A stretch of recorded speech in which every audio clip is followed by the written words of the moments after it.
What's up, guys? It's Kyle again. I know this is a it's normally a guitar channel, but I couldn't resist showing you guys this. It's the Casiotone MT40. Thanks to the folks at Casiotone for sending this along to me. This is a really legendary keyboard, I think, as most of you guys know. Uh, it came out sometime in like the 90s, and it's a really classic story. It's very influential in the development of reggae music. 10-year-old Bob Marley got one of these for his birthday, and he was really bummed out because he wanted a bicycle, but instead he invented reggae music with it, so it's pretty dang important. And it's a really cool keyboard, so I just wanted to show it to you all. It's really fun. Casio sent it to me like 3 years ago, actually, and I kept forgetting to review it, and their PR guy sent me an email the other day and was like, hey, where's that video? So here it is. And check this out. It's pretty cool looking. Yeah, so let's just look at all the knobs and stuff first, and then I'll play it and show you some of the sounds. You got these bass keys over here. They're pretty cool. They sound like Nintendo. Personally, I'm more of an Xbox guy though, so I don't really use that too much. Here's the main volume knob. That's all there is to that. There's a speaker right there. It looks pretty cool. Casio bass. That's how you can do the weird little preset sounds, like this kind of thing, you know, like in the intro. There's other ones too. And if you have the drum machine going instead, like this, then you can play a drum fill with this button.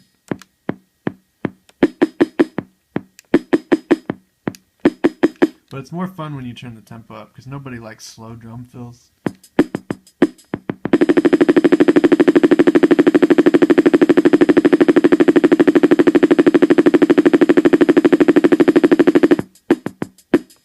See, that's pretty rad, right? There's the volume for the rhythm and the bass. Here's the different drum presets. Personally, I don't know why you would use any of them except for rock. But Samba's pretty cool if you want to sound like Carlos Santana or something. See, check it out. But yeah, that's about it. Here's your tone memory. So there are 22 tones, but you can save 4 of them at a time if you want to like switch between them during songs, if you're doing a live set or something. It doesn't save your tones when you turn it off. It resets them to the default tones. So it's really just for like an in the moment thing if you want to save them. To set it, you just switch this switch from play to set, and then each key has a sound assigned to it. You'll notice that some of these switches are missing, like how this has the gray plastic switch and it's broken off over here. It came off, but it still works. I lost some of the switches when I took this keyboard to a ska show in a basement in Indiana. It was a weird time in my life. Okay, yeah, sustain. That just, see, like with it off, it just sounds like this. It just holds as long as you hold the key. But if you turn it on, then it sustains by itself. It's like magic. Vibrato, with it off, just sounds normal. With it on, it vibrates. On and off, pretty simple. Got a cool little light. So that's the basic features of the keyboard. So now I'm going to switch the camera angle and show you some of the sounds, because I need to be able to play the keyboard with 2 hands, you know? Alright.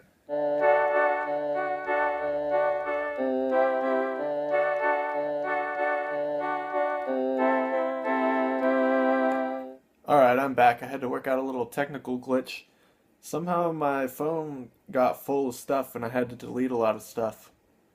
So, that's how you know I'm dedicated to this YouTube thing, because I just deleted like most of my music library. And it's really hard to get it back because my computer is really slow. But anyway, I'm going to show you this keyboard. All the sounds are fantastic. Like, that's the organ right there. Sounds great. Like, you could take this thing along to church, and I will point out it has line out and headphones and all that stuff. So you could take this thing to church and plug it into the PA system and rock out, and you could play these bass keys too.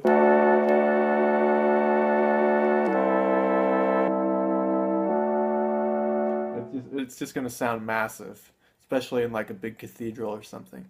Some of the other sounds I like. Banjo's good because I'm a real big bluegrass fan. I love like Pete Seeger and Bob Seger and stuff.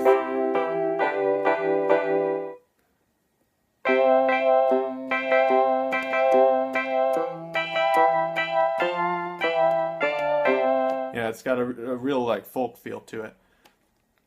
Accordion is good. I've always wanted to learn how to play the accordion, but I just never understood the whole like squeezing and air science to it. So this keyboard's the next best thing, really. Like, and if you turn the waltz drum beat on, you can get the real accordion thing going.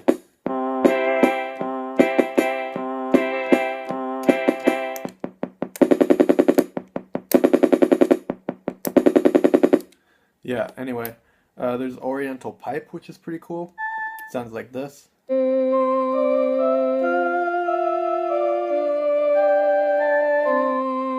Pretty good. Brass. Oh, what? I feel like brass should sustain longer than that, right? Anyway, that's. Let's see if there's a better one than brass. See, why does trumpet sustain like that? But then brass just stops? That's really unrealistic, and that's really sloppy on the Casiotone developers' part. Because, if I want to play like the riff to Jump by Van Halen, I immediately see 12 brass, and that's what I go to. But it turns out that number 16 trumpet is a lot better for that, actually.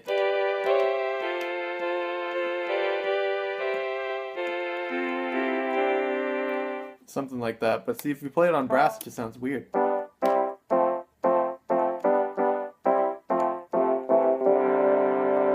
If you hold it down, it sounds good, but it doesn't do the auto sustain. I don't get it. So I really hope Casiotone like releases a software update or something to fix that. Recorder is good. It makes me feel like I'm in elementary school again. Check this out. I guess the bass was overpowering it because I got the bass volume turned all the way up. Because usually you want bass all the way up, right? Sounds just like 5th grade music class. What else should I show you? Synth fuzz. That's a good one because I love synths.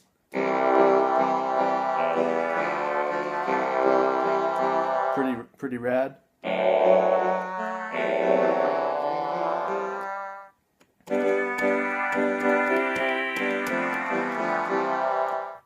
I also like funny fuzz.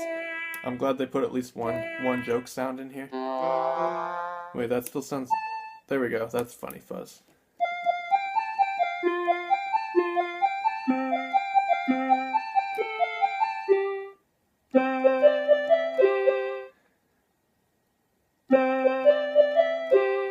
If you want to play like sounds good for like Blink 182 or something. That's not right.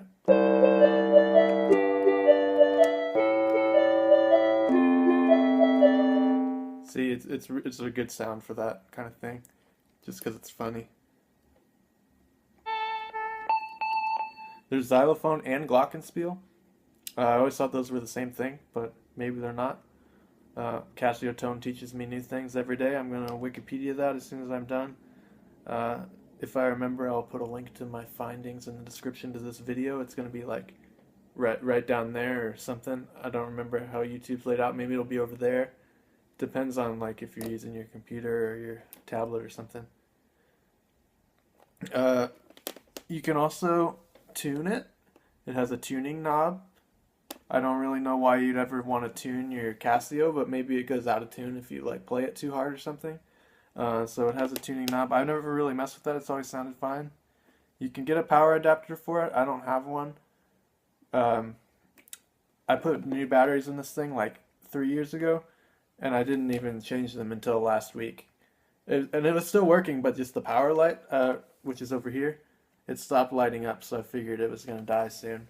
And I had a big church gig coming up, and I didn't want that to happen. Anyway, that's about it for the Casiotone MT40. Check one out for yourself. I think you're going to like it. You can buy them at most music retailers. But like I said, Casiotone sent this one to me. They've been making it since the 90s, and they're showing no signs of stopping. Anyway, this has been Kyle. I'll be back at you sometime soon with another video. If you got any ideas for what I want to review, what I should review, leave a comment. If you work for a music company and you want to send me some stuff, just send me a DM and I'll give you my address. Yeah, I'm also going to put a link to my Amazon wish list in this description, just because I love interacting with other YouTubers. I love receiving gifts from other YouTubers. So, yeah, thanks for watching. See you soon.